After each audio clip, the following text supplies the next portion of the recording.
नमस्कार साथियों, राधे राधे, जय श्री कृष्णा। स्वागत है आप सभी का एनडीसी क्लासेज के इस निःशुल्क ऑनलाइन प्लेटफॉर्म पर। तो कैसे हैं आप सभी लोग? उम्मीद करता हूं स्वस्थ और मस्त होंगे। तो आज का जो टॉपिक आपको पता है कौन सा है? तो राजस्थान में पशुधन जो दूसरा पार्ट है, पहला पार्ट आ चुका है जिसके अंदर हमने पढ़े थे, जो सारणी पढ़ी थी वो इंपॉर्टेंट है, याद कर लेना। फिर बता रहा हूँ। उसके बाद में हमने बकरी की नस्लों के बारे में चर्चा की थी और जो गाय की नस्ल हैं उनके बारे में चर्चा की थी, जहां से ज़्यादा क्वेश्चन उठते हैं। इसके अलावा क्वेश्चन उठते हैं जो भैंस की नस्ल से उठते हैं, भेड़ की नस्ल से उठते हैं, और उसके अलावा ऊंट की नस्ल भी पूछी जाती है, घोड़े की नस्ल भी पूछी जाती है। जो पूछी जाती है वो इंपॉर्टेंट है। घोड़े की नस्ल व ऊंट की नस्ल तो थोड़ी है, वो याद भी हो जाती है। कहीं ना कहीं बकरी की नस्लें हो, चाहे गाय की नस्ल हो, भैंस की नस्ल हो और भेड़ की नस्ल हो, इन चार नस्लों के अंदर कहीं ना कहीं कंफ्यूजन होता है। कहीं ना कहीं इनके नाम भी क्या है, कहीं सिमिलर है, एक जैसे नाम है। जैसे मारवाड़िया में आपको भेड़ भी मिल जाएगी, बकरी भी मिल जाएगी, तो एक जैसे नाम है। कहीं ना कहीं उनका कन्फ्यूजन दूर करना है हमें किस प्रकार से, वो आपको पता होना चाहिए। ठीक है। क्लास अपनी दूसरी क्लास है, इसके अंदर अपना पशुधन कंप्लीट हो जाएगा। जो अगली क्लास आएगी वो डेयरी विकास की क्लास आएगी, आपको पता होना चाहिए। यानी कि अपने बात करें तो मुख्य रूप से जो सेकंड ग्रेड है उसके अंदर तो लिखा हुआ है डेयरी विकास, लेकिन फर्स्ट ग्रेड के अंदर भी वो इंपॉर्टेंट हो जाता है, क्योंकि पशुधन दिया है। पशुधन दिया है तो उसके साथ साथ डेयरी विकास कहीं ना कहीं आ जाता है। तो पशुधन व डेयरी विकास सेकंड ग्रेड में टॉपिक दिया हुआ है, लिखा हुआ है मुख्य रूप से, लेकिन फर्स्ट ग्रेड के अंदर लिखा नहीं है, लेकिन पशुधन जरूर लिखा है। तो पशुधन से कहीं ना कहीं डेयरी संबंधित है, तो उसको भी अपने को साथ साथ में करते चलना है। तो अपने जो पशुधन और डेयरी विकास दोनों क्लास कंप्लीट होने के बाद एमसीक्यू दोनों की एक साथ आ जाएगी। ठीक है। तो कहीं ना कहीं टॉपिक पढ़ते भी हैं, कहीं लिखा होता है तो वहां पे पशुधन एवं डेयरी विकास साथ साथ के अंदर लिखा होता है। तो ये मत सोचें कि डेयरी विकास फर्स्ट ग्रेड के अंदर लगेगा, नहीं लगेगा। एक ही क्लास आएगी डेयरी विकास की, तो फर्स्ट ग्रेड वालों को साथ साथ के अंदर करनी है। तो अगर वहां से क्वेश्चन उठ भी जाए तो भी अपना गलत ना हो। ठीक है। तो ये चीजें हो गई, तो अपने क्लास के अंदर चलते हैं और आज पढ़ेंगे हम भैंस, भेड़, ऊंट, घोड़े, इनके बारे में चर्चा करेंगे। इनके अलावा जो पशु मेले लगते हैं इंपॉर्टेंट, मुख्य रूप से पशु मेले कौन कौन से इंपॉर्टेंट है वो भी आपको करवाते चलेंगे। ठीक है। ओके। देखो क्या लिखा है। सबसे पहले प्रमुख नस्लें बात करते हैं। अपने प्रमुख नस्लों में सबसे पहले आती है भैंस की नस्ल। भैंस की नस्ल आपको कहीं ना कहीं याद भी होगी कि कौन कौन सी नस्लें हैं। मुर्रा नस्ल बात कर लो, जाफराबादी कर लो, या चाहे महसाणा कर लो, चाहे नागपुरी कर लो, चाहे पंढरपुरी कर लो, चाहे रथ कर लो, चाहे बदावरी कर लो। तो ये सारी चीज़ें आपको याद होनी चाहिए। कहीं ना कहीं एक ट्रिक है, आपको पता होना चाहिए। लेकिन आपको पता नहीं है तो ट्रिक के माध्यम से अगर थोड़ी सी दिमाग में सेट हो जाए ना ट्रिक, तो अपने आप याद आ जाएगी। कहीं ना कहीं आपको एक बात ये ध्यान रखना कि जो भी नस्लें हैं जितनी भी, कहीं ना कहीं वो दिमाग में होनी चाहिए कि हाँ ये नस्ल है। अगर आपको पता ही नहीं होगा कि ये नस्ल है तो आपको गड़बड़ होगी कहीं ना कहीं। तो ट्रिक तभी काम की है जब आपको वो नस्लें कम से कम पता हो कि हाँ ये है। आपको फिर ये देखने में आसानी होगी कि हाँ ये नस्ल है जो भेड़ के अंदर है, भैंस के अंदर है, बकरी के अंदर है या गाय के अंदर है, अगर ट्रिक आपको पता होगी तो। ठीक है। यानी कहीं ना कहीं ऐसा ना हो कि आपको पता ही नहीं है कि ये इस किस्म की जो कोई है क्या, इस नस्ल की कोई भेड़ है क्या, इस नस्ल की कोई गाय है क्या, तो पता ही नहीं हो तो आपको दिक्कत होगी। ठीक है। ये क्या है, इसके अंदर ट्रिक है कि रामू सूरत से भुज जाना मेरे बाप से भैंस लाना। तो आपको पता हो गई, चल गया कि ट्रिक किसकी है, ये भैंस की ट्रिक है कि रामू सूरत से भुज जाना, मेरे बाप से भैंस लाना। तो भैंस लानी है। एक बकरी की ट्रिक बताई थी आपको, शानदार ट्रिक बताई थी कि अब सिर पर लोहा मार, सेक जब से जमना पार। तो इसी प्रकार से ये ट्रिक है, भैंस की ट्रिक है कि रामू सूरत से भुज जाना, मेरे बाप से भैंस लाना। ये ट्रिक है, आपको पता होना चाहिए कि इसके अंदर कौन कौन सी नस्लें हैं। अगर आपको पता होगी तो याद करने में भी आसानी होगी साथ साथ के अंदर। ठीक है। तो ये चीजें आपको थोड़ी ध्यान रखनी है। ओके।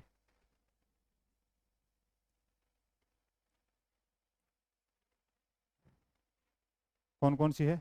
रामू सूरत से भुज जाना, मेरे बाप से भैंस लाना। रै से क्या होगी? रै से रथ होगी पहले पहले। ठीक है। रै से, रै यानी कि रा लिखा है यहाँ पे, रै से रथ होगी। या फिर इसके अलावा कौन कौन सी है? मुरा है, महसाणा है। इसके अलावा बात करें तो जाफराबादी, सूरती, रथ, बदावरी, नागपुरी, भूरा और भूरा, जमुना, पंडरपुरी और राबी। रा से आ जाएगी राबी, ठीक है। रा से कौन सी आ जाएगी? राबी आ जाएगी अपनी। रा से राबी आ जाएगी। रा से राबी। मुंह से मुर्रा आ जाएगी, ठीक है। मुंह से मुर्रा आ जाएगी। सूरत से सूरती है ही। कौन सी है? सूरती है ही, ठीक है। से को छोड़ देना। मुर्रा आ गई। भू से एक आ जाएगी आपकी भूरा। भूरा नस्ल की भी क्या होती है? एक भैंस होती है, ठीक है। फिर आएगी जय। जय से जमुना। एक है जमुनापरी। जमुनापरी किसकी है? जमुनापरी है आपकी, किसकी है जमुनापरी? जमुनापरी तो आपकी बकरी की, लेकिन जो जमुना है वो किसकी है? भैंस की है। जा से जाफराबादी। जा से क्या आ जाएगी? जाफराबादी आ जाएगी।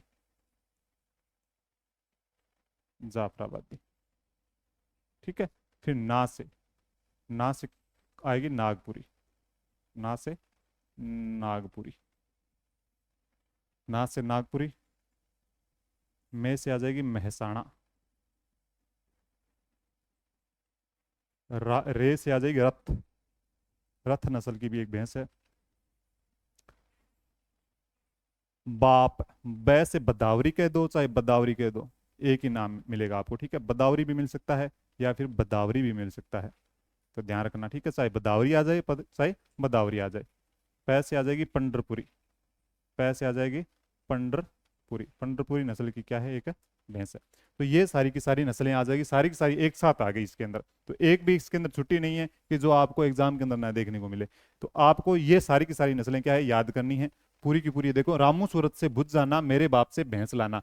राबी, मुर्रा, सुरती, भूरा, जमुना, जाफराबादी, नागपुरी, महसाणा, रथ, बदावरी या बदावरी, एक ही नाम मिलेगा आपको, ठीक है। पंडरपुरी, ठीक है। ये सारी की सारी कितनी होगी? तीन, तीन, दो, पाँच, छः, सात, आठ, नौ, 10, 11। 11 नस्लें हैं आपकी भैंस की आपके सामने, और आपको एक एक नस्ल याद भी होनी चाहिए। और कहाँ से मुख्य रूप से संबंध कहाँ से है इनका, ये भी अपने देखो साथ साथ में करते हैं। देखो,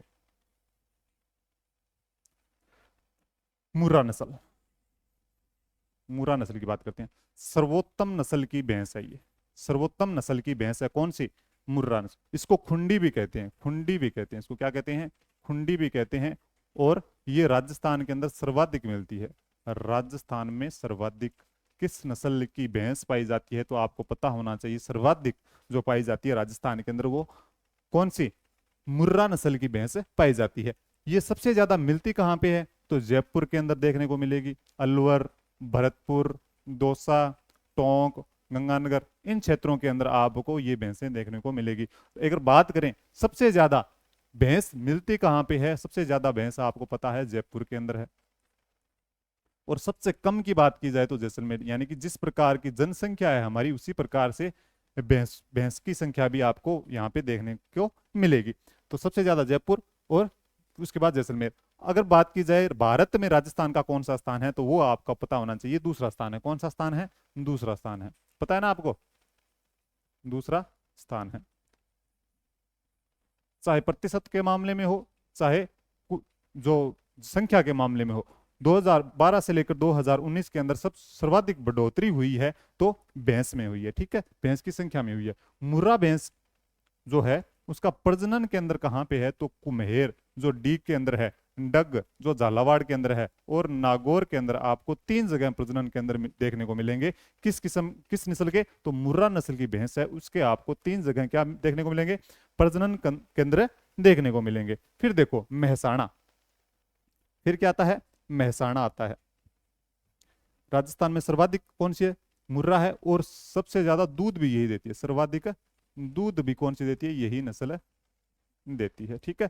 सर्वाधिक दूध देती है। और अगर मुर्रा नस्ल की बात करें तो इसका मूल स्थान तो कहाँ पे है? मूल स्थान तो आपको पाकिस्तान देखने को मिलेगा।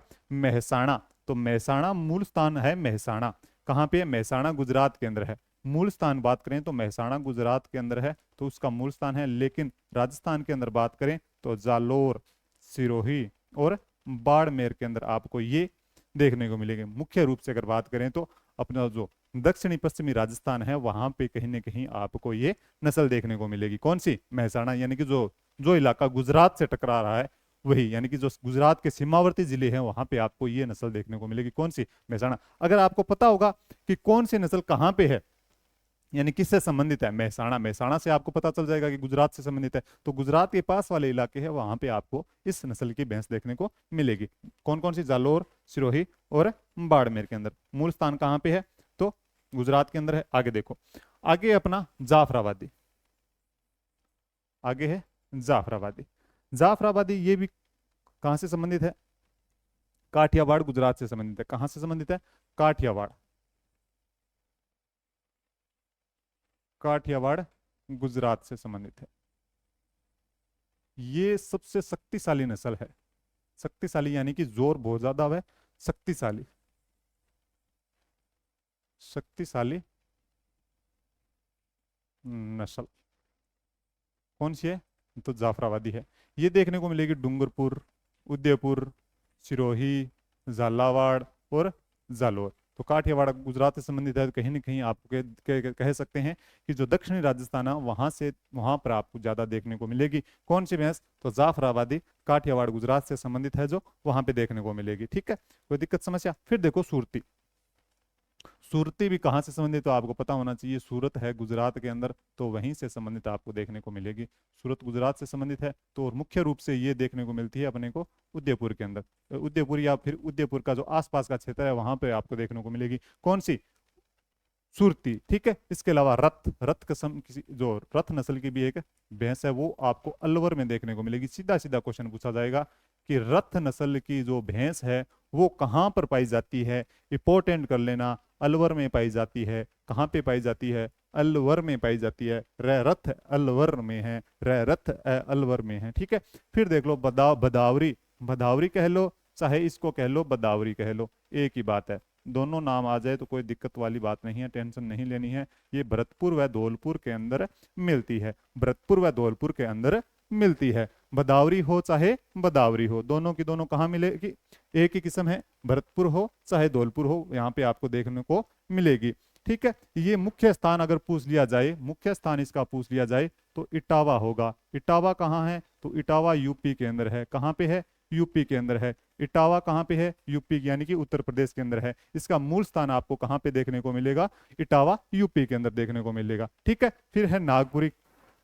नागपुरी आपको पता है, नागपुर महाराष्ट्र से संबंधित है, वहीं से देखने को मिलेगी, लेकिन राजस्थान के अंदर भी कहीं ना कहीं देखने को मिलेगी। लेकिन आपको केवल इनको इनकी नस्लें याद रखनी है कि ये किससे संबंधित है? भैंस से संबंधित है। ठीक है, इतना ही ध्यान रखना है, इसके अलावा और कुछ देखने की जरूरत नहीं है जो एक्स्ट्रा है। ठीक है, यहाँ पर जो जितनी है, जैसे मुख्य रूप से होगी जाफराबादी, मेहसाणा हो गई, ठीक है, मुर्रा हो गई, ये किस्म आपको ध्यान रखनी है मुख्य रूप से कहाँ पाई जाती है। लेकिन ये देखो नागपुरी हो गई, चाहे जैसे भूरा हो गई, ये किस्म आपको केवल याद रखनी है। याद इस प्रकार रखनी है कि क्या है कि ये भैंस की नस्ल है। इसके अलावा जमुना हो गई, जमुना, पंडरपुरी, राबी। इसकी ट्रिक क्या है? रामू सूरत से भुज जाना, मेरे बाप से भैंस लाना। हो जाएगी याद, कोई दिक्कत नहीं है। रा से राम कौन सी हो जाएगी? राबी हो जाएगी। ठीक है, मुंह से मुर्रा हो जाएगी। ये सारी आपको ध्यान रखनी है, कोई दिक्कत नहीं है। फिर देखो केंद्रीय भैंस प्रजनन व अनुसंधान केंद्र, प्रजनन व अनुसंधान केंद्र आपको देखने को मिलेगा वल्लभनगर, वल्लभनगर उदयपुर के अंदर देखने को मिलेगा। वल्लभनगर उदयपुर के अंदर देखने को मिलेगा। बात करें ये किसके द्वारा संचालित है? वेटनरी कॉलेज है, वेटनरी कॉलेज है आपका राजूवास बीकानेर के अंदर, राजूवास बीकानेर के अंदर, राजूवास बीकानेर के अंदर एक वेटनरी कॉलेज है। तो वहां पे आपको क्या है? ये वेटनरी कॉलेज द्वारा, इसके द्वारा ही क्या है? संचालित है। ये संचालित क्या है? संचालित है केंद्रीय भैंस प्रजनन व अनुसंधान केंद्र वल्लभनगर उदयपुर में जो है, उसके वेटनरी कॉलेज राजूवास बीकानेर द्वारा संचालित है। अगर बात करें भैंस प्रजनन केंद्र की बात करें तो ये है बांकलिया। बांकलिया कहाँ पे है? डीडवाना कुचामन के अंदर है। कहाँ पे है? डीडवाना कुचामन के अंदर है, डीडवाना कुचामन के अंदर है। ओके, कोई दिक्कत? ये होगी अपनी भैंस के बारे में बात। क्या हो गई? भैंस के बारे में बात। आगे देखो, आगे अपनी बात करते हैं भेड़ के बारे में। भेड़ की मुख्य जो नस्लें कौन कौन सी है? पता होना चाहिए आपको। ठीक है, भेड़ की बात करें तो सर्वाधिक कहाँ पर है, तो सर्वाधिक आपको पता होना चाहिए, सर्वाधिक है बाड़मेर। बाड़मेर में क्या सर्वाधिक है, बाड़मेर के अंदर सर्वाधिक आपकी बकरी भी सर्वाधिक है और भेड़ भी सर्वाधिक है। कम की बात करें तो क्या है, बांसवाड़ा के अंदर आपको सबसे कम यानी कि न्यूनतम भेड़ आपको देखने को मिलेगी। अब इसकी जो किस्में हैं आपको कहीं ना कहीं एक मतलब मिलती जुलती भी कहीं दिखाई देगी, मिलती भी। ठीक है, इसकी एक ट्रिक है, देखो इसकी एक ट्रिक है।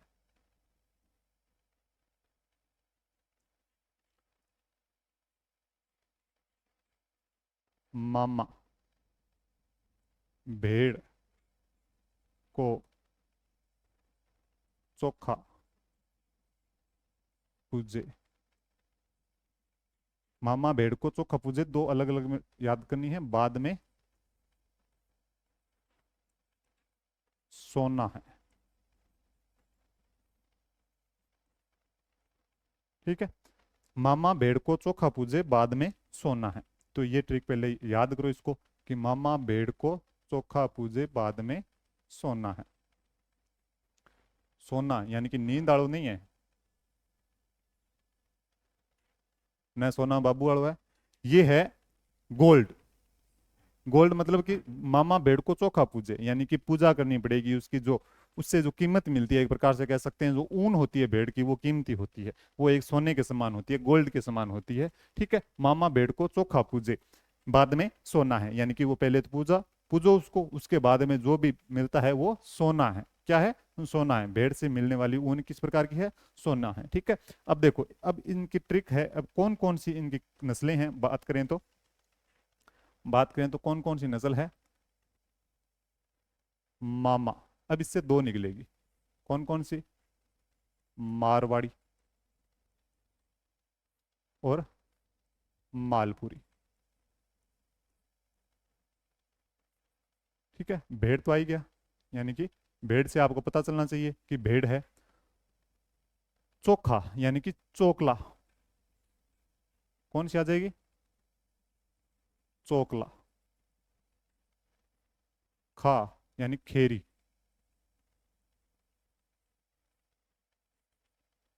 इससे आ जाएगी पुगड़, और इससे आ जाएगी जैसलमेरी।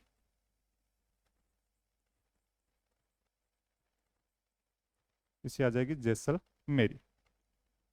ठीक है, बा से आ जाएगी बागड़ी, बा से आ जाएगी बागड़ी। में से आ जाएगी मगरा, मगरा। सो से आ जाएगी सोनाड़ी, सोनाड़ी। ना से आ जाएगी नाली। ठीक है, ना से आ जाएगी नाली। तो आपको पता होना चाहिए कितनी होगी, एक दो तीन चार पाँच छः सात आठ नौ दस, 10 है क्या, बिल्कुल 10 है, ये 10 है। तो 10 की 10 के आपको याद होनी चाहिए। कौन कौन सी है, कि मामा भेड़ को चोखा पूजे बाद में सोना है। तो मामा भेड़ को चोखा पूजे यानी कि उसकी पूजा करनी पड़ेगी, किसकी, भेड़ की पूजा करनी पड़ेगी, एक प्रकार का उनका रख रखाव करना पड़ेगा, एक प्रकार से पूजा से संबंधित है उनकी देखभाल करना।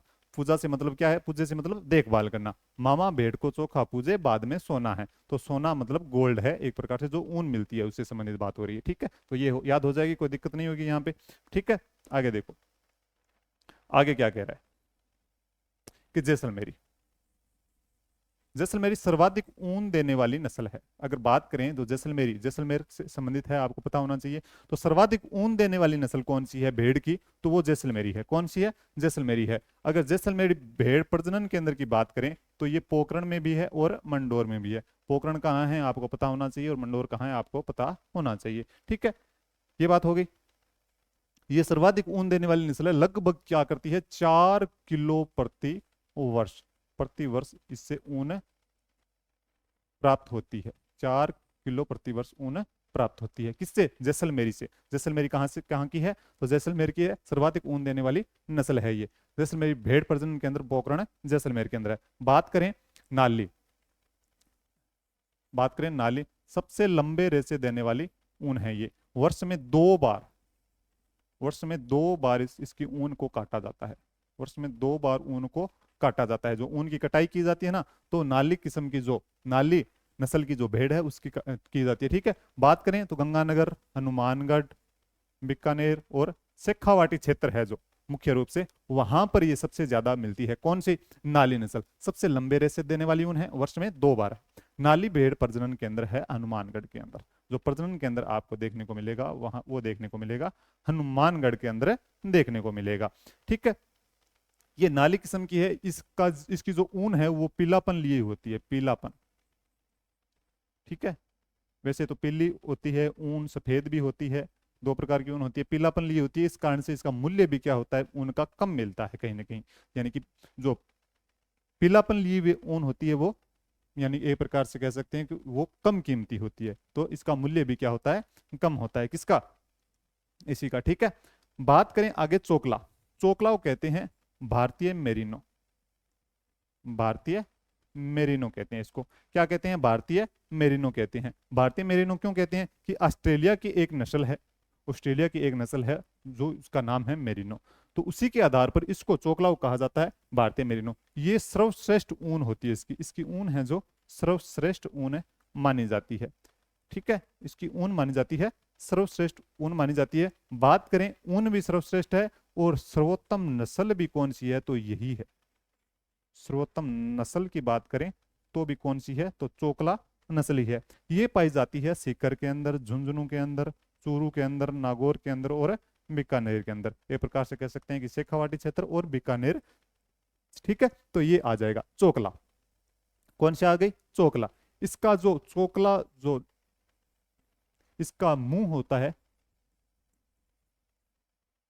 भूरा व काला रंग का होता है, भूरा व काला रंग का। भूरा व काला रंग का क्या होता है? मुंह पर जो धब्बे होते हैं ना, छोटे छोटे, तो वो धब्बे उसके मुंह पर होते हैं। तो इसकी खास बात अगर पूछ ली जाए चोकला की, तो मुंह पर भूरा व काला रंग का होता है, जो धब्बे होते हैं वो होते हैं। ठीक है, भारतीय मेरिनो कहा जाता है। भारतीय मेरिनो क्यों कहा जाता है? मेरिनो जो है ऑस्ट्रेलिया की एक नस्ल है, भेड़ की एक नस्ल है, तो उसको मेरिनो कहते हैं। तो इसी हिसाब से इसको भारतीय मेरिनो भी कहा जाता है। सर्वोत्तम नस्ल है, सर्वश्रेष्ठ ऊन भी यहीं से प्राप्त होती है। चोकला जो प्रजनन केंद्र है इस भेड़ का, जो प्रजनन केंद्र है, प्रजनन केंद्र है वो आपको देखने को मिलेगा कोडमदेसर।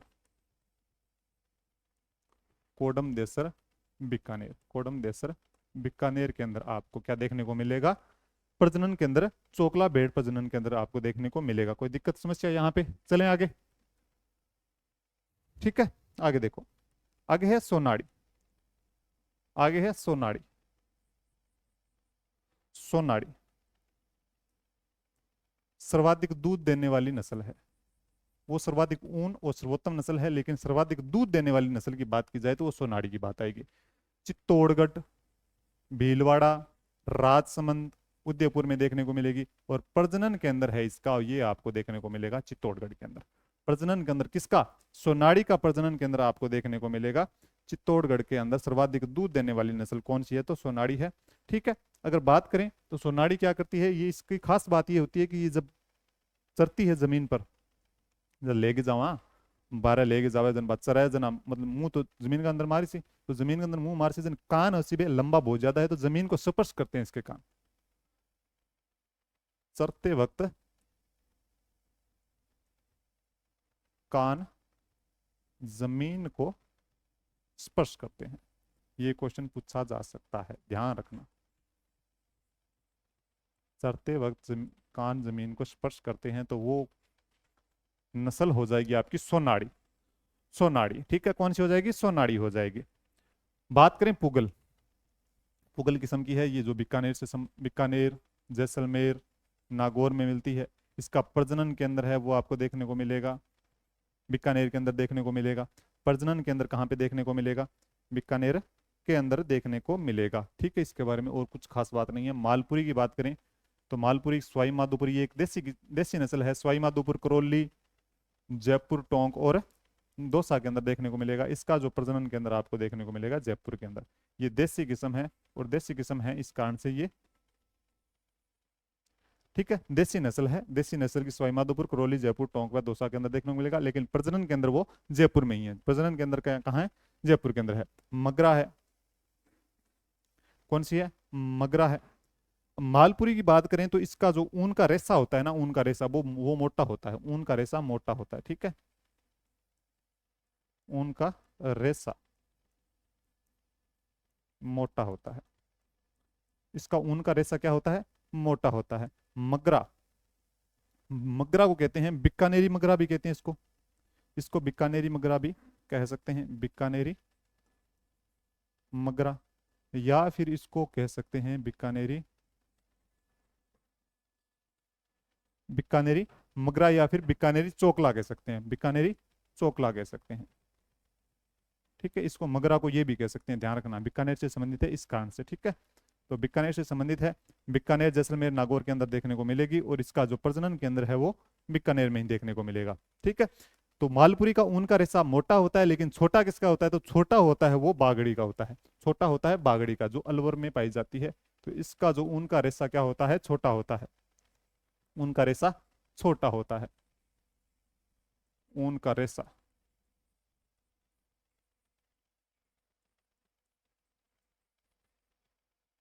मारवाड़ी, मारवाड़ी आपको जोधपुर जैसलमेर जालौर के अंदर देखने को मिलेगी, खेरी जोधपुर पाली नागौर के अंदर देखने को मिलेगी। मुख्य रूप से इनकी जो नस्लें हैं वो याद रखना, बाकी तो आपको मुख्य रूप से जो इंपॉर्टेंट लगेगी कौन सा क्षेत्र है वो याद रखना है, ठीक है। जैसे मैंने पीछे बताया था कौन कौन सी, जैसे अपने आ जाएगी सोनाड़ी, आ जाएगी मालपुरी, आ जाएगी पुगला, आपको पता ही होगा, क्षेत्र से आपको पता चल जाएगा। जो जैसलमेर है वो कहाँ पे है, नाली जो याद रखना इंपॉर्टेंट है, चोकला इंपॉर्टेंट है, सोनाड़ी इंपॉर्टेंट है, ठीक है। ये इनके जो जगह है वो इंपॉर्टेंट है, मालपुरी इंपॉर्टेंट है, मगरा इंपॉर्टेंट है, ठीक है। इनके अलावा जो भी है किस्म है, जैसे बागड़ी मारवाड़ी खेरी, इनका स्थान तो आपको पता चल जाएगा, लेकिन मुख्य रूप से आपको ध्यान रखना है कि ये नस्ल किसकी है, तो भेड़ की नस्ल है। किसकी नस्ल है? भेड़ की नस्ल है, ठीक है। अगर मारवाड़ी की बात करें तो इसकी रोग प्रतिरोधक क्षमता है वो ज्यादा होती है, ठीक है। ये थोड़ा सा ध्यान रखना, रोग प्रतिरोधक क्षमता वो ज्यादा होती है, क्षमता ज्यादा होती है किसकी? मारवाड़ी की। ओके, आगे देखो, केंद्रीय भेड़ व अनुसंधान केंद्र, केंद्रीय भेड़ व ऊन अनुसंधान केंद्र, तो ये अविका नगर है। अविका नगर कहाँ है? मालपुरा टोंक के अंदर है। तो मालपुरा टोंक के अंदर क्या है? केंद्रीय भेड़ व ऊन अनुसंधान केंद्र की बात की जाए तो है कहाँ पे? तो ये अविका नगर के अंदर है। इसकी स्थापना की बात की जाए तो 1962 में की गई थी, स्थापना की गई थी 1962 में की गई थी, ठीक है। केंद्रीय ऊन विकास बोर्ड है जोधपुर के अंदर, जिसकी स्थापना 1987 में की गई थी। एशिया की सबसे बड़ी ऊन मंडी आपको पता होना चाहिए, बीकानेर के अंदर है। स्टेट वुलन मिल्स भी बीकानेर के अंदर है। भेड़ व ऊन प्रशिक्षण केंद्र जो संस्थान है वो पहले भी मैंने करवाया था, वो जयपुर के अंदर है। सर्वाधिक ऊन उत्पादन करने वाले जो जिले कौन कौन से? तो जैसलमेर, जोधपुर और बीकानेर आपको देखने को मिलेंगे। कौन कौन से? सर्वाधिक ऊन उत्पादन जैसलमेर, जोधपुर और बीकानेर, ठीक है। आगे देखो, आगे है अविका क्रेडिट कार्ड योजना। अविका क्रेडिट कार्ड योजना, ये क्या करता है? जो भेड़ पालक है ना उनको क्या कहता है? ऋण उपलब्ध करवाता है। अविका क्रेडिट कार्ड योजना जो भेड़ पालक हैं उनको ऋण उपलब्ध करवाने का कार्य करती है। भेड़ पालकों को ऋण,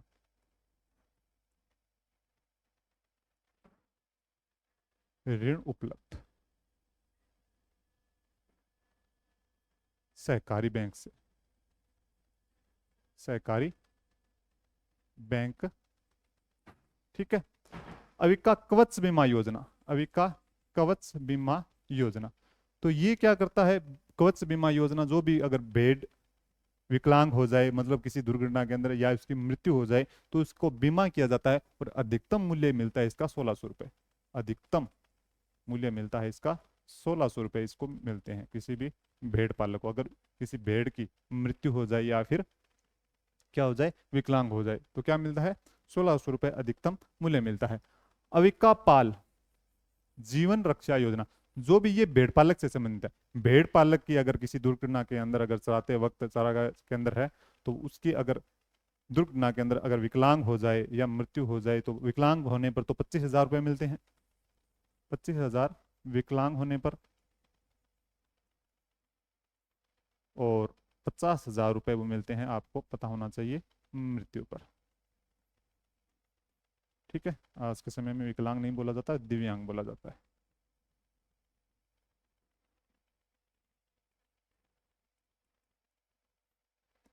मृत्यु यानी कि एक ये जो स्कीम है ना, आपको पता होना चाहिए कि 200 रुपये प्रीमियम भरा जाता है प्रति वर्ष, तो उसके अंदर 100 रुपये तो क्या कौन देता है, सरकार देती है, केंद्र सरकार देती है, 200 रुपये के अंदर केंद्र सरकार देती है, और 25 रुपये इसके अंदर देता है जो पशुपालन विभाग है वो देता है, पशुपालन विभाग देता है।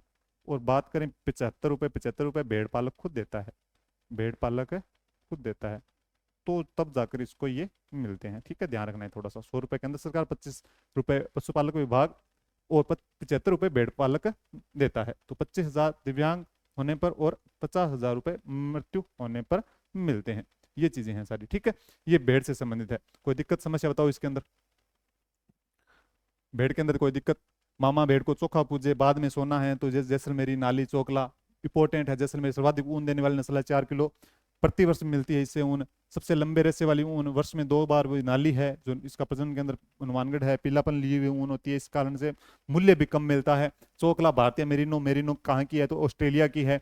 ठीक है, इस कारण से ये सर्वश्रेष्ठ ऊन भी है और सर्वोत्तम नस्ल भी सबसे ज्यादा कौन सी है, तो चोकला है। मुंह पर काले व भूरे रंग के क्या है, धब्बे मिलेंगे। और प्रजनन केंद्र आपको पता होना चाहिए, कोडमदेसर बीकानेर केंद्र। सोनाड़ी, सोनाड़ी का चरते वक्त कान जमीन से स्पर्श करता है, सर्वाधिक दूध देने वाली नस्ल है। और सोनाड़ी प्रजनन केंद्र है वो चित्तौड़गढ़ के अंदर है। पुगल की बात करें तो आपको पता होना चाहिए, प्रजनन केंद्र बीकानेर है। इसके अलावा ठीक है, मालपुरी, मालपुरी का जो है वो जो एक देसी नस्ल है और ऊन का रेशा है जो मोटा होता है। बात करें मगरा, मगरा को बीकानेरी मगरा या फिर बीकानेरी चोकला भी कहते हैं और इसका प्रजनन केंद्र है वो बीकानेर के अंदर है। बात करें आगे बागड़ी, बागड़ी अलवर के अंदर है, बागड़ी अलवर के अंदर है, उनका रेशा मोटा होता है। बात करें मारवाड़ी, मारवाड़ी के अंदर रोग प्रतिरोधक क्षमता है वो ज्यादा होती है। जोधपुर जैसलमेर जालोर है, खीरी जोधपुर पाली नागौर है, कोई दिक्कत नहीं है। केंद्रीय भेड़ व ऊन अनुसंधान केंद्र अविकानगर टोंक के अंदर है, जो 1962 के अंदर इसकी स्थापना की गई थी। केंद्रीय ऊन विकास बोर्ड जोधपुर 1987 के अंदर है। भेड़ व ऊन प्रशिक्षण संस्थान जयपुर के अंदर है। सर्वाधिक ऊन उत्पादन वाले जिले कौन कौन से, तो जैसलमेर, जोधपुर, बीकानेर, जैसलमेर, जोधपुर, बीकानेर, जैसलमेर, जोधपुर,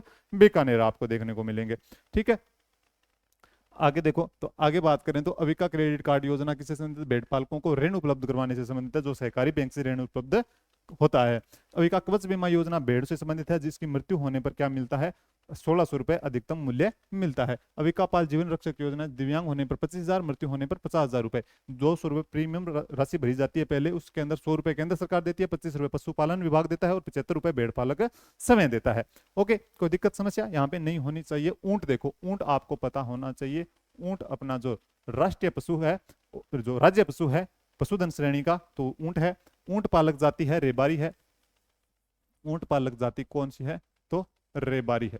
ऊंट पालक जाति कौन सी है, तो अगर बात की जाए तो रेबारी है। इसको रेगिस्तान का जहाज कहते हैं, आपको पता होना चाहिए और पता है, कोई दिक्कत नहीं है। रेगिस्तान का जहाज या फिर मरुस्थल का भी जहाज कहते हैं। वैज्ञानिक नाम है इसका कैमेलस ड्रोमेडेरियस, कैमेलस ड्रोमेडेरियस, कैमेलस ड्रोमेडेरियस। प्रमुख नस्लें कौन कौन सी है, जैसलमेरी, नाचना, बीकानेरी, गोमट, ये सारी की सारी प्रमुख नस्लें हैं। ठीक है, सबसे ज्यादा कौन सी मिलती है, तो सबसे ज्यादा सर्वाधिक राजस्थान के अंदर पाई जाती है, तो बीकानेरी पाई जाती है। बीकानेरी मिलती है गंगानगर के अंदर भी मिलती है, गंगानगर, हनुमानगढ़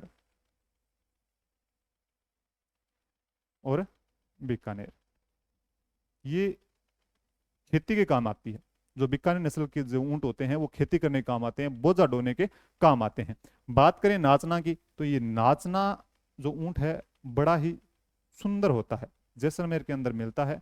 सुंदर है ऊंट है ये, अपनी सुंदरता के लिए प्रसिद्ध है, तो सुंदरता के लिए प्रसिद्ध है तो बड़ा ही सुंदर है। और बात करें किसकी, बात करें नाचना की, तो सुंदरता के लिए प्रसिद्ध है और सर्वश्रेष्ठ नस्ल भी यही मानी जाती है, नाचना नस्ल मानी जाती है। बीएसएफ के पास भी यही ऊंट है, बीएसएफ बॉर्डर सिक्योरिटी फोर्स, हमारी जो जवान है, सेना है, जो बॉर्डर पर लगातार तैनात रहते हैं, उनके पास भी ऊंट कौन से हैं, तो यही ऊंट है, नाचना वाले ऊंट हैं। बात करें जैसलमेरी की, तो जैसलमेरी क्या है, ये तेज दौड़ता है मरुस्थल के अंदर। तो मरुस्थल मुख्य रूप से जैसलमेर के अंदर आपको पता है, जैसलमेर मरुस्थल में तेज दौड़ने वाला, तेज दौड़ने वाला अगर ऊंट बात की जाए तो कौन सा है, तो यही है, मरुस्थल में तेज दौड़ने वाला ये है। गोमट फलोदी है, गोमट फलोदी है, तो ये सवारी के लिए प्रसिद्ध है, फलोदी के अंदर है ये, तो ये सवारी के लिए प्रसिद्ध है। अगर आपको सवारी करनी है तो गोमट ऊंट की करनी चाहिए। तो सवारी के लिए प्रसिद्ध कौन सा है? तो गोमट है। जैसलमेरी मरुस्थल में तेज दौड़ने के लिए है। नाचना एक सुंदर ऊंट है जो बीएसएफ के पास भी है, अपनी सुंदरता के कारण प्रसिद्ध है। तो ये सर्वश्रेष्ठ नस्ल भी कौन सी मानी जाएगी? नाचना मानी जाएगी। बीकानेरी राजस्थान के अंदर सर्वाधिक मिलती है, यानी कि 50%, लगभग 50% से ज्यादा बीकानेरी ऊंट आपको देखने को मिलेंगे, जो गंगानगर, हनुमानगढ़ और बीकानेर के अंदर देखने को मिलेंगे। और बात की जाए तो ये बोझा ढोने, मुख्य रूप से बात की जाए तो खेती के काम करने के लिए कौन सा ऊंट प्रयोग में लिया जाता है? तो वो कौन सा है? बीकानेरी ऊंट प्रयोग में लिया जाता है। उस्ता कला या फिर मुनवत्ती कला, ये बीकानेर में है, लेकिन ये है क्या? तो ये मृत ऊंट की खाल पर, मृत ऊंट की खाल पर चित्रकारी,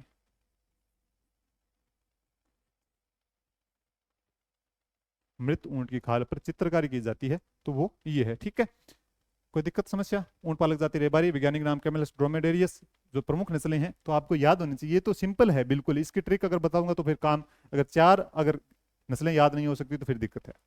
10-12 अगर नस्लें हो तो वो तो अलग बात है, लेकिन चार नस्लें तो आपको याद होनी चाहिए कि जैसलमेरी, नाचना, बीकानेर। बीकानेर जैसलमेरी तो ऐसे याद हो जाएगी।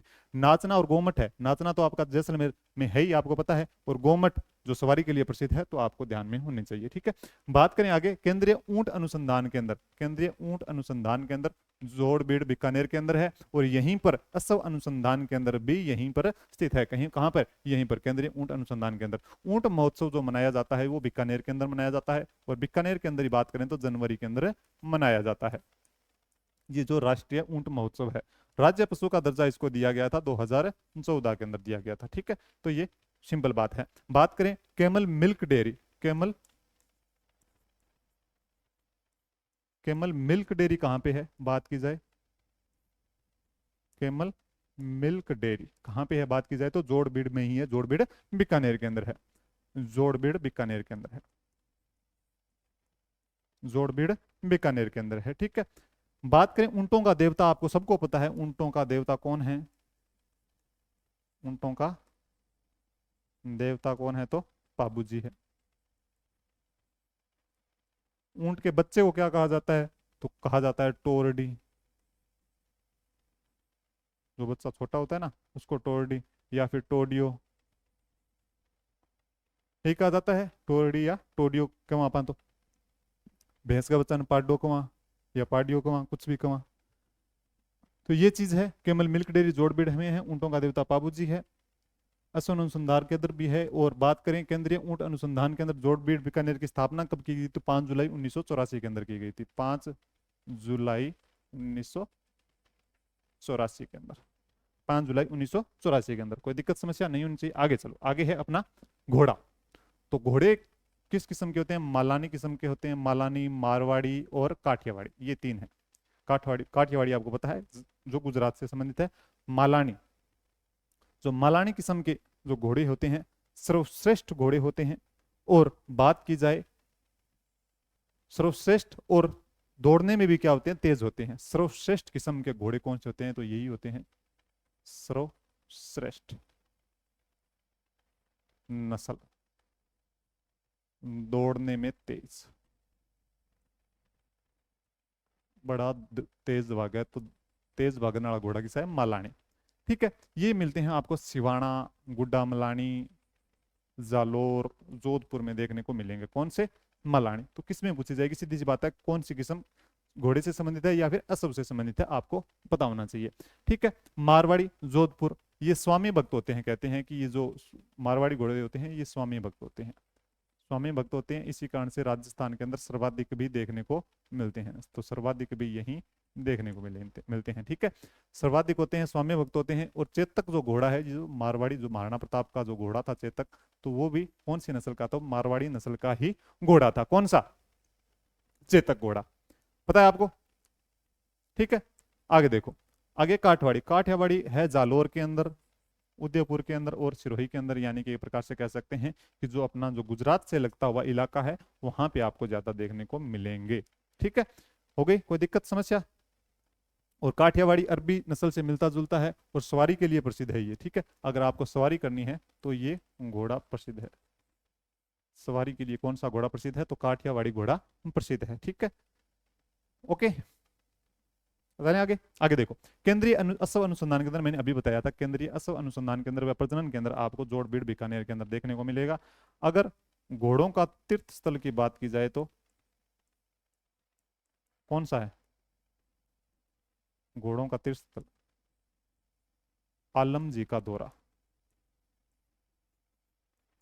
आलम जी का दौरा, यहाँ पर क्या है, जब भी घोड़ा बीमार होता है, अश्व बीमार होता है, तब यहाँ पर फेरी लगाई जाती है, यानी एक प्रकार से फेरी बोली जाती है। उसके बाद जब ठीक हो जाता है तो वहां पे ले जाया जाता है, या फिर व्यक्ति भी जाकर लगा सकता है। ठीक है, घोड़ों का तीर्थ स्थल बात की जाए तो आलम जी का दौरा है। ठीक है, कोई दिक्कत? जो बाड़मेर के अंदर है। आलम जी का दौरा कहाँ है? बाड़मेर के अंदर है। आगे देखो, आगे गधे। गधों का मेला लूणियाबाज जयपुर के अंदर लगता है, लूणियाबाज जयपुर के अंदर लगता है। इसके अलावा भी बात करें तो सोरसेन बारा के अंदर लगता है, सोरसेन बारा के अंदर लगता है, सोरसेन बारा के अंदर लगता है। गधों का अभ्यारण्य की बात करें तो डूंडलोद झुंझुनू के अंदर है, डूंडलोद झुंझुनू के अंदर है। अगर बात करें तो शीतला माता की सवारी, शीतला माता की सवारी भी क्या है? माता की सवारी भी क्या है? गधा है। और बात करें तो राजस्थान का स्थान कौन सा है गधों के मामले में? तो प्रथम स्थान आपको देखने को मिलेगा। सर्वाधिक गधे कहाँ पे देखने को मिलेंगे? तो आपको बाड़मेर के अंदर देखने को मिलेंगे, बताया था मैंने। ठीक है, तो गधों का मेला लूणियाबाज जयपुर के अंदर लगता है। इसके अलावा सोरसेन बारां के अंदर भी लगता है। गधों का अभ्यारण्य ढूंढ झुंझुनू के अंदर है। शीतला माता की जो सवारी है वो भी गधा है। अगर बात की जाए राजस्थान के अंदर तो प्रथम स्थान गधों का है राजस्थान का, भारत के अंदर। और बात की जाए तो जिलों के अंदर तो सर्वाधिक पाए जाते हैं बाड़मेर के अंदर। कोई दिक्कत नहीं, चलो आगे। आगे है मुर्गी।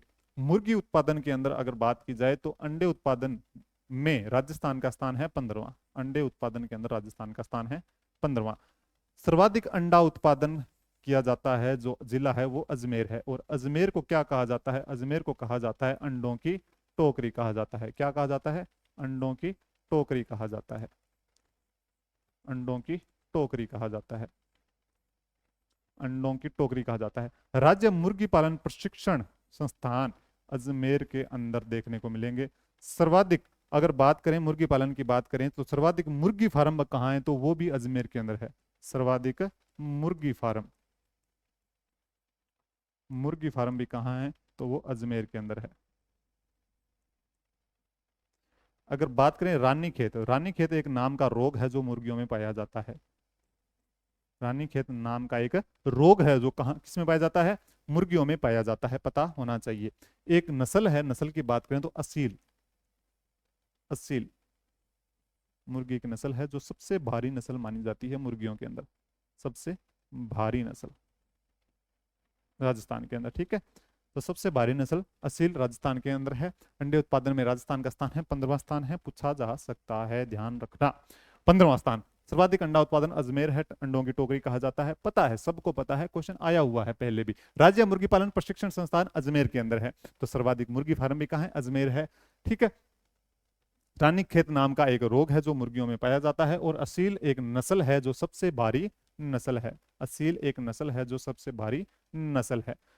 ये होगी मुर्गियों की बात। आगे देखो, आगे अपने बात करते हैं, जो भी बात किसकी करेंगे? पशु मेलों की बात करेंगे। तो पशु मेले राज्य स्तर पर पशु मेलों की संख्या 10 मानी गई है। राज्य स्तरीय पर पशु मेलों की संख्या 10 मानी गई है। तो इन 10 को याद करना है अपने ये पशु मेलों के अंदर। पशु मेले कहीं ना कहीं अपने जो संस्कृति से जुड़ा हुआ टॉपिक है उसमें भी आ जाता है, लेकिन अपने यहाँ पर भी चर्चा कर लेते हैं। मल्लीनाथ पशु मेला, मल्लीनाथ पशु मेला तिलवाड़ा बालोतरा, तिलवाड़ा बालोतरा के अंदर आ गया। ठीक है, कहाँ पे आ गया? बालोतरा के अंदर आ गया, बालोतरा जो बाड़मेर से अलग हुआ है। ठीक है, आगे देखो, अगर बात करें कि सर्वाधिक पशु मेले लगते कहाँ हैं, सर्वाधिक पशु मेले कौन से जिले के अंदर लगते हैं, तो आपके पता होना चाहिए सर्वाधिक पशु मेले लगते हैं वो नागौर के अंदर लगते हैं, नागौर। तो ये 10 मेले हैं मुख्य रूप से, तो इनको याद करना है। तो सबसे पहला मल्लीनाथ पशु मेला तिलवाड़ा बालोतरा के अंदर लगता है। बलदेव पशु मेला लगता है, तो ये लगता है मेड़ता सिटी नागौर के अंदर लगता है, मेड़ता सिटी नागौर के अंदर लगता है। बात करें अपने जसवंत पशु मेला, तो जसवंत पशु मेला बड़ा ही इंपॉर्टेंट है, भरतपुर में लगता है, बताता हूं आगे। फिर देखो चंद्रमेड़ी नहीं, चंद्रमेड़ी नहीं, चंद्रभागा है। ठीक है, ये चंद्रभागा,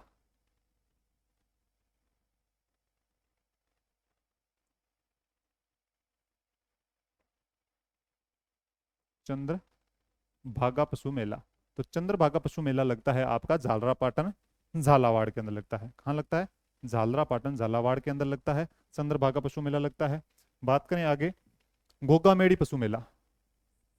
गोगामेड़ी पशु मेला लगता है हनुमान नौहर के अंदर लगता है। नौहर है हनुमानगढ़ के अंदर। गोगामेड़ी पशु मेला नौहर हनुमानगढ़ के अंदर लगता है। बात करें गोमती सागर पशु मेला, तो ये भी लगता है चंद्रभागा पशु मेला लगता है वहीं पे झालरापाटन झालावाड़ के अंदर लगता है। झालरापाटन झालावाड़ के अंदर लगता है। ठीक है। बात करें रामदेव पशु मेला, रामदेव पशु मेला लगता है मानासर या फिर मानेसर, मानासर नागौर के अंदर लगता है। मानासर नागौर के अंदर लगता है। ठीक है। बात करें महाशिवरात्रि पशु मेला, इसको तो कोई नहीं भूल सकता क्योंकि ये करौली के अंदर लगता है। पुष्कर पशु मेला, पुष्कर पशु मेला लगता है पुष्कर के अंदर लगता है और ये अजमेर के अंदर है। ये अजमेर के अंदर है। बात करें वीर तेजाजी पशु मेला पर्वतसर, पर्वतसर डीडवाना कुचामन, डीडवाना कुचामन में लगता है ये। ठीक है। डीडवाना कुचामन में कौन सा लगता है? वीर तेजाजी पशु मेला लगता है। सर्वाधिक आय व भैंसों की बिक्री वाला मेलों की बात की जाए, सर्वाधिक आय सर्वाधिक आय या राजस्व प्राप्त किससे होता है? तो इसी से प्राप्त होता है। सर्वाधिक आय व राजस्व प्राप्त की बात की जाए तो किससे प्राप्त होता है? तो ये जसवंत पशु मेला कहाँ पे? भरतपुर में जो लगता है उससे प्राप्त होता है। बात करें तो इससे जो भैंसों की बिक्री है ये सर्वाधिक इसी मेले से होती है। भैंसों की बिक्री, भैंसों की बिक्री भी इसी से सर्वाधिक होती है। बात करें ऊंटों की बिक्री, ऊंटों की बिक्री कहाँ ज्यादा होती है? तो वो होती है गोगामेड़ी के अंदर। गोगामेड़ी के अंदर ऊंटों की बिक्री, ऊंटों की बिक्री सर्वाधिक यानी कि जो खरीद फरोख्त है, बेचा बेचा व खरीदा कहाँ पे जाता है? तो गोगामेड़ी पशु मेला नौहर, कहाँ लगता है? नौहर हनुमानगढ़ के अंदर जो लगता है। ठीक है। सर्वाधिक गोवंश की यानी कि एक प्रकार से गोवों की बिक्री होती है कहाँ पे होती है? तो वो होती है रामदेव पशु मेला। सर्वाधिक गोवंश की बिक्री कहाँ होती है? तो रामदेव पशु मेला। ठीक है। अगर बात करें सर्वाधिक घोड़ों की बिक्री कहाँ होती है? तो ये पुष्कर, घोड़ों की बिक्री, सर्वाधिक घोड़ों की बिक्री होती है पुष्कर पशु मेला। कहाँ पे है? तो अजमेर के अंदर है। ठीक है। तो ये पशु मेले हो गए अपने सारे के सारे। जो राज्य स्तरीय पशु मेलों की संख्या 10 है, आपको पता है, तो 10 है, 10 के 10 याद होने चाहिए। कौन कौन सी है? मल्लीनाथ पशु मेला तिलवाड़ा बालोतरा के अंदर है। जो बलदेव पशु मेला मेड़ता सिटी नागौर के अंदर है। जसवंत पशु मेला भरतपुर अपने आप में इंपॉर्टेंट है। क्यों है इंपॉर्टेंट? कि सर्वाधिक आय या फिर राजस्व प्राप्त करने वाला पशु मेला है वो कौन सा है? जसवंत पशु मेला है, भरतपुर के अंदर है। बात करें भैंसों की बिक्री भी सर्वाधिक होती है। क्यों? भैंस तो भी महंगी है। अगर बात करें तो भैंसों की बिक्री के लिए सर्वाधिक प्रसिद्ध है तो जसवंत पशु मेला है। तो भैंस महंगी होती है, इसी कारण से आय व राजस्व भी सबसे ज्यादा प्राप्त करने वाला पशु मेला है तो यही है। ठीक है। आगे बात करें, गोगामेड़ी पशु मेला नौहर हनुमानगढ़ के अंदर है और ऊंटों की बिक्री के लिए प्रसिद्ध है। सर्वाधिक ऊंटों की बिक्री होती है। गोमती सागर पशु मेला और चंद्रभागा पशु मेला दोनों के दोनों कहाँ लगते हैं? तो झालरापाटन झालावाड़ के अंदर लगते हैं। रामदेव पशु मेला मानासर नागौर के अंदर है। ये किसके लिए प्रसिद्ध है? तो सर्वाधिक गोवंश की बिक्री के लिए प्रसिद्ध है। बात करें महाशिवरात्रि, तो महाशिवरात्रि नाम आती है आपको करौली जाना है। बात करें पुष्कर पशु मेला, पुष्कर अजमेर के अंदर लगता है और सर्वाधिक घोड़ों की बिक्री के लिए प्रसिद्ध है। आगे है आपका लास्ट वीर तेजाजी पशु मेला जो पर्वतसर नागौर था पहले, लेकिन अब कहां पे आ चुका है? डीडवाना कुचामन के अंदर आ चुका है। ठीक है। ये अपनी पशुधन वाली क्लास पूरी की पूरी कंप्लीट हो गई है। कोई दिक्कत समस्या हो तो बता देना। अगले जो अपनी क्लास आएगी अगली वो आएगी, कौन सी आएगी? जो डेयरी विकास से संबंधित है, जो फर्स्ट ग्रेड और सेकंड ग्रेड के लिए दोनों के लिए इंपॉर्टेंट है। क्योंकि सेकंड ग्रेड के लिए उसके लिए अलग से लिखा हुआ है डेयरी विकास, लेकिन फर्स्ट ग्रेड के अंदर लिखा नहीं है। लेकिन पशुधन जो टॉपिक आ गया तो उसके साथ साथ अपने को डेयरी विकास का टॉपिक भी साथ साथ में करना है। केवल एक ही क्लास होगी तो वो इंपॉर्टेंट है, देखनी जरूरी है। ठीक है। आपको तो कैसी लगी क्लास आपको पता होना चाहिए। और देखोगे पिछली क्लास भी पशुधन वाली अपनी, और आज के 2 क्लास के अंदर पशुधन कंप्लीट हो गया, एक क्लास के अंदर डेयरी विकास हो जाएगा, और अगले जो कि प्रश्नोत्तरी की तो साथ साथ के अंदर आ जाएगा पशुधन व डेयरी विकास। ठीक है। तो फिर उसके बाद में अपना जो फर्स्ट ग्रेड का जो पूरी जियोग्राफी है वो कंप्लीट हो जाएगी। ठीक है। तो आप जुड़े, क्लास देखी, उसके लिए आपका बहुत बहुत धन्यवाद, आभार। पढ़ते रहिए, मस्त रहिए, व्यस्त रहिए। जय हिंद, जय भारत।